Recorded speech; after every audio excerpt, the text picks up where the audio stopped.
بسم اللہ الرحمن الرحیم۔ السلام علیکم۔ کل میری ایک دوست نے مجھ سے پوچھا کہ سیرش ہم سفر کیسا ہونا چاہیے؟ تو سنو، زندگی کے ساتھی کا انتخاب کرتے ہوئے سب سے آگے تربیت اور عزت کو رکھنا چاہیے، نہ کہ خوبصورتی اور پیسے کو۔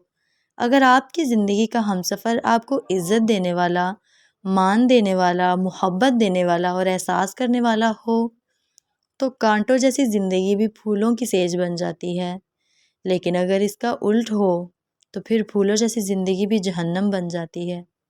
میں نے ہمیشہ ایک ایسے انسان کا خواب دیکھا ہے جو میری ہر بات میرے کہے بغیر سمجھ جائے، جس تک مجھے اپنی بات پہنچانے کے لیے الفاظ کا سہارا نہ لینا پڑے، جو مجھے دوسروں کے سامنے پروٹیکٹ کرے، جو میری ہر خوبی اور خامی سے واقف ہو۔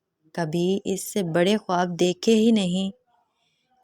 ہاں، ایک اور خوبی ضرور ہے جو میں اپنے ہمسفر میں چاہتی ہوں، وہ یہ کہ وہ جیسا بھی ہو، پیارا ہو یا نہیں ہو، ایجوکیٹڈ ہو یا نہیں ہو، مگر اس کے اندر ایک چیز ضرور ہو کہ وہ اپنے گھر والوں کی بھی عزت کرتا ہو اور میرے گھر والوں کی بھی عزت کرتا ہو اور سب کے ساتھ اچھے طریقے سے پیش آئے۔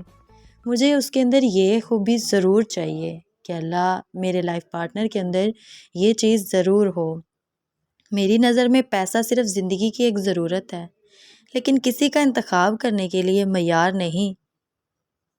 پیسہ زندگی میں بس اتنا ضروری ہے کہ جائز اخراجات پورے کیے جا سکیں، بس اس سے بڑھ کر نہیں۔ بہت خود غرض ہوتے ہیں وہ لوگ جو پیسے کو بنیاد بنا کر اتنے خوبصورت دلوں کو توڑ کر برباد کر دیتے ہیں اور ان کو ہمیشہ کے لیے مایوسی کی زندگی بسر کرنے پر مجبور کر دیتے ہیں۔ کسی کے ساتھ ایسا مت کریں، ہو سکتا ہے کہ کل کو آنے والا وقت آپ کے اوپر بھی ایسا ہی آ جائے۔ اللہ پاک برے وقت سے سب کو بچائے۔ یہ تھی ایک اچھے ہمسفر کی تعریف۔ اسی کے ساتھ مجھے اجازت دیں۔ اللہ حافظ۔